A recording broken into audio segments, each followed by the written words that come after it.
Now that we begin our study of the immediate post-war years, I want to show some photographs from one of Japan's most famous post-war photographers. But first, start with this photo, one of the most famous of after the war. As you can see, this is General MacArthur and Emperor Hirohito. This is a powerful picture for a number of reasons, and one that gives a sense of the post-war years. Japan is now defeated.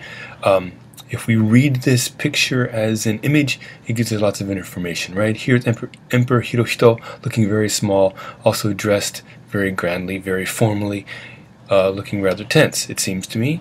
Here is General MacArthur, who is now going to head the occupation, the U.S.-led occupation of post-war Japan, looking anything but small. He looks large, he looks powerful, he looks, shall we say, arrogant. He is certainly not overdressed. There is a lot of information, and it seems to have been an intentional message to the Japanese people that I, General MacArthur, am now in charge and no longer the emperor. The photographer I want to talk about, a man named HayashiTadahiko is his name. Here it is again. A number of famous moments that he captures and gives us a sense of what was like right after the war in Japan, and that's what I want to talk about as we go forward today, just to give you a visual background to some of the readings you're going to do for this section, one on the post-war, one on the atomic bombings, and one work by this man, Sakaguchi Ango, and I will give you a picture of him later in this slideshow. HayashiTadahiko, here he is. This is an amazing photo, it seems to me, 1946, right after the war in Ginza, downtown Tokyo. If you've gone to Tokyo, everyone goes to the shopping areas of Ginza. I'm going to stop, give a few seconds of silence here, because I want you to think about and just write down, what do you see in this picture?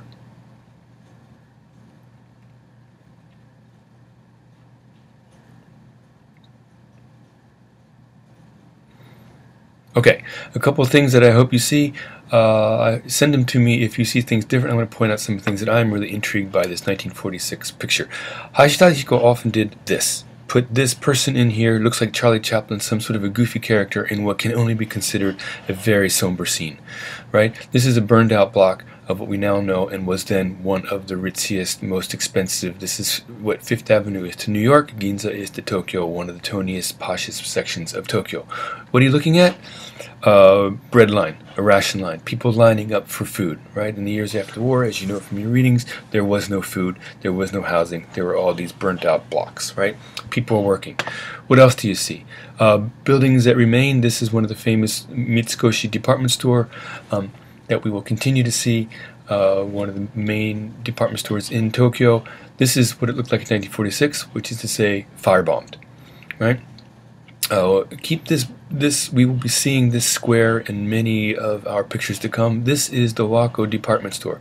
It will come back to us. If you would hone in on this, you would see that this sign now says Tokyo PX. This is the PX store for the occupying American forces at that time.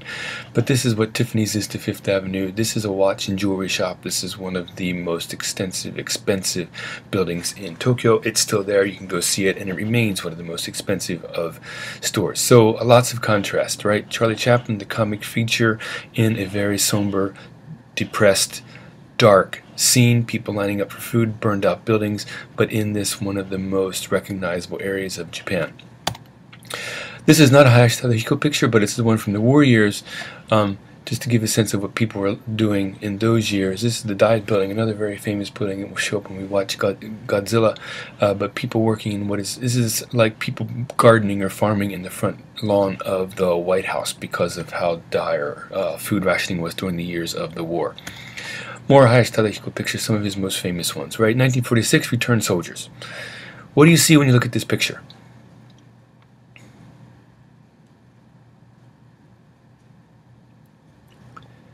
A number of things that I see, right? The exuberance, the excitement of these soldiers who were coming back to Japan finally after the horrific war years. You read Noma Hiroshi's story. Think about what those soldiers must have felt like coming back.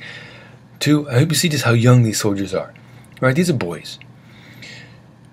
Third, just how dirty, dark, and sort of somber the mood of the photograph is, even though their faces have this incredible exuberance and excitement to be returned to Japan. Where are they being returned from? You know from your readings. China, the Philippines, other places that were really horrific living conditions in very desperate scenarios.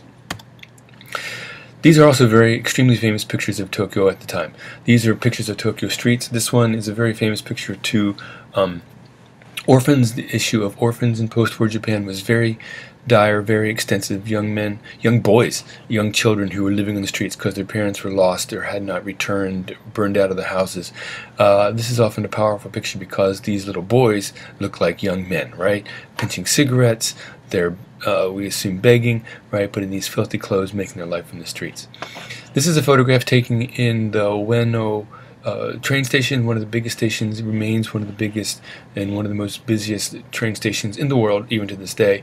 A vast underground labyrinth underneath Tokyo, in which many people were making their home again because of the burned out conditions, the severe critical lack of housing at the time, and just how dire. And I should hope you get to see cramped and dirty and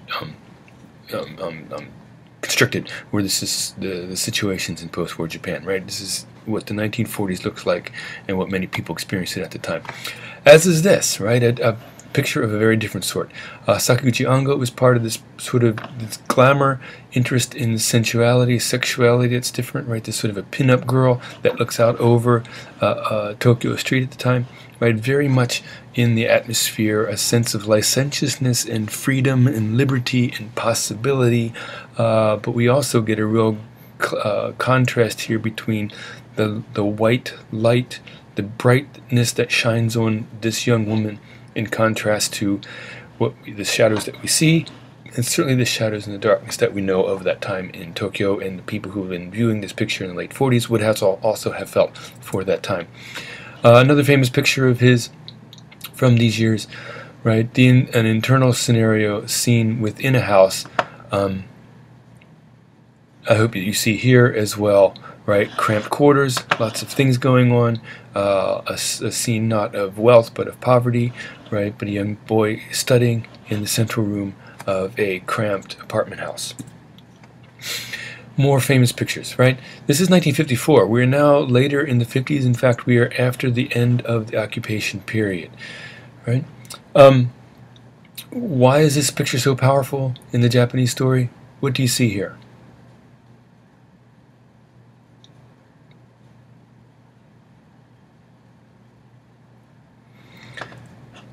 Imagine what you see as most striking is, even though the backs are turned, we see American soldiers, right? Very much a feature of the post-war Japan, right? Occupying soldiers and right, the sense of Japan as an occupied place, a place that is no longer in their own control of outside soldiers. What is worse, to add insult to that injury, is second, the fact that these soldiers are accompanying Japanese women, right? The sense of a loss of control and what is going on in a society wherein women are so often accompanied by and being accompanied by foreign soldiers, and just what that means and the sort of dynamics, the sexual politics, the gender politics, the economic politics that goes with this sort of stratification and insult, no less. Right, this is a powerful picture because of this man right here. Right, it really captures this look back, which also helps tell the story. Right, you can imagine for yourself the sort of things that he's thinking. Right, anger at the soldiers, anger at the women. His own sense of weakness, in many stories this time, to read into this look, the weakness of men, right? The sense that the foreign men are taking over the women. All these are very strong things. What else in the background? Pre-war buildings, gleaming buildings, right? A sense of things coming back. We've got these cars that are rolling down downtown Tokyo. Again, one of the reasons these HayashiTadahiko stories are so powerful is because they're visually striking, right? We've got this here, and also the narratives. We've got this man looking here, and there's a whole story in this photograph. Another one of the time, quickly, this is in Shinjuku, advertisement for a French film. But what I want to think about are these returned soldiers who are begging alms. This was a very common sight in post-war Japan of soldiers who have come back from the battlefields, soldiers who are wounded. You see their face masks, right, playing the accordion, begging for handouts, a very common scenario in a very difficult time. Again, here's the Diet building. You've seen this before in the garden picture. You'll see it again as we go forward. The government building, same sort of a picture. A returned soldier, we know by his hat, by the stance, by all sorts of information, he's a returned soldier who is looking for handouts. again, think of the power. The part of the point is to think of the power of what this means, that these soldiers who have given so much for a cause are now back, and every street you walk on, you are reminded that we lost and we cannot keep care of our own. Another fabulous, powerful picture from 1948. It's called Cooking on Top of a Boat, a houseboat. What do you see? I see lots of things, and so I'll point to that. One, I want to pay attention to the smokestacks in the background, in part because these are going to show up in the Tokyo Story film that you watch. Look for the smokestacks as a way to think about a bustling economy. But of course, I hope you also see the sort of hard work, constricted situations, right? A family, clearly, a woman clearly who's making do in a houseboat, not even a proper home. Also, the richness of detail of this photograph, all the wood that's used, and the way that this photograph is laid out. If you think about purely artistically, right, our eyes go this way and straight up here, right? That's worth thinking about too. So, two things here: artistically, how these pictures are so fascinatingly put together, but also the stories that we see. What's this woman's family life? What is she thinking about? What is she making? Where's the rest of the family? What happened to their house in the war years? This is, well, it's called, it's a picture of a prostitute, a woman who is a streetwalker, is I guess the word we're looking for. Picking up customers is the name of this. A couple things going on, right? This is 1954, again, after the occupation years, but when a woman dressed more or less in traditional style, waking to pick up customers, right? We have clothing here. We've got this beautifully framed photograph. We've got two things going on here. In the background, another bar with English titles. From an American standpoint, a bizarre title for a bar, right? To call it Bread.